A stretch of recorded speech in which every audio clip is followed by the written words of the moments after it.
تبارك الذي بيده الملك وهو على كل شيء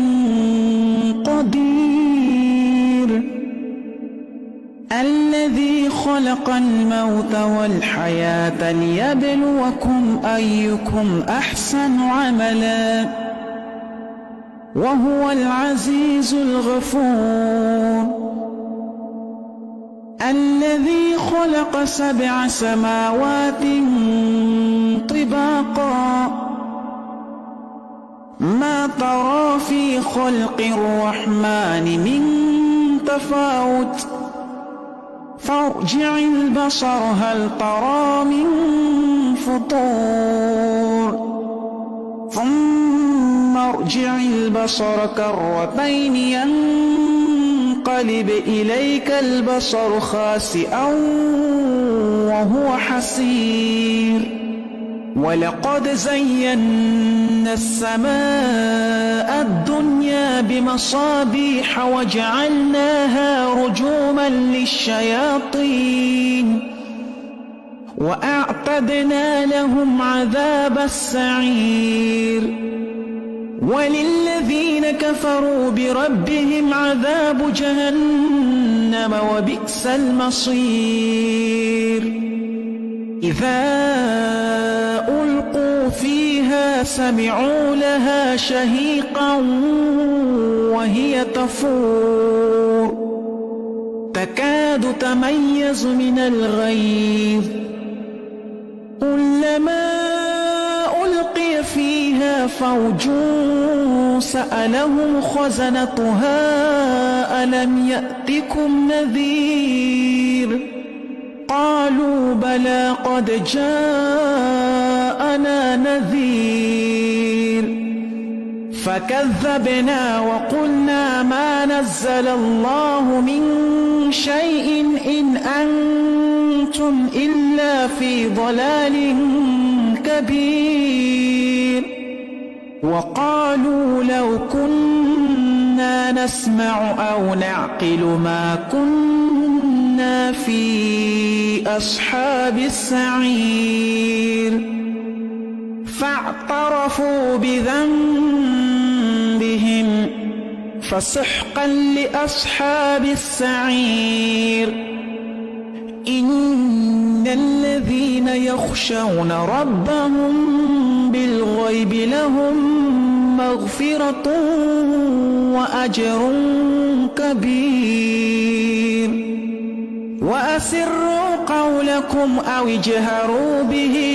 إنه عليم بذات الصدور ألا يعلم من خلق وهو اللطيف الخبير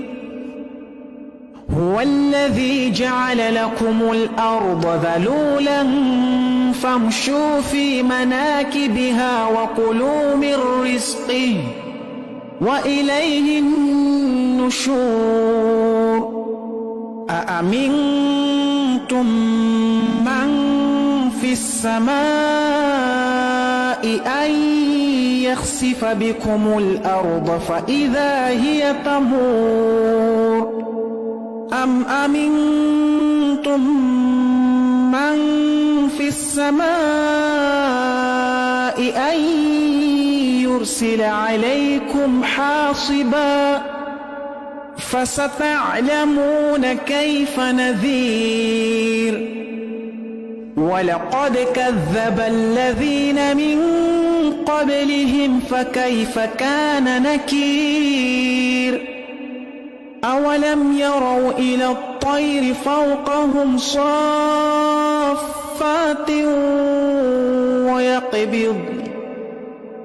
ما يمسكهن إلا الرحمن إنه بكل شيء بصير أمن هذا الذي هو جند لكم ينصركم من دون الرحمن إن الكافرون إلا في غرور أمن هذا هذا الذي يرزقكم إن أمسك رزقه بل لجوا في عتو ونفور أفمن يمشي مكبا على وجهه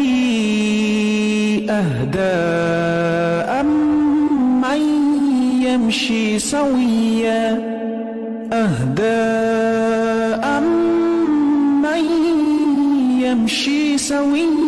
على صراط مستقيم قل هو الذي أنشأكم وجعل لكم السمع والأبصار والأفئدة قليلا ما تشكرون قل هو الذي ذرأكم في الأرض وإليه تحشرون ويقولون متى هذا الوعد إن كنتم صادقين قل إنما العلم عند الله وإنما أنا نذير مبين فلما رأوه زلفة سيئت وجوه الذين كفروا وقيل هذا الذي كنتم به تدعون قل أرأيتم إن أهلكني الله ومن معي أو رحمنا فمن يجير الكافرين من عذاب أليم قل هو الرحمن آمنا به وعليه توكلنا فستعلمون من هو في ضلال مبين قل أرأيتم إن أصبح ماؤكم غورا فمن يأتيكم بماء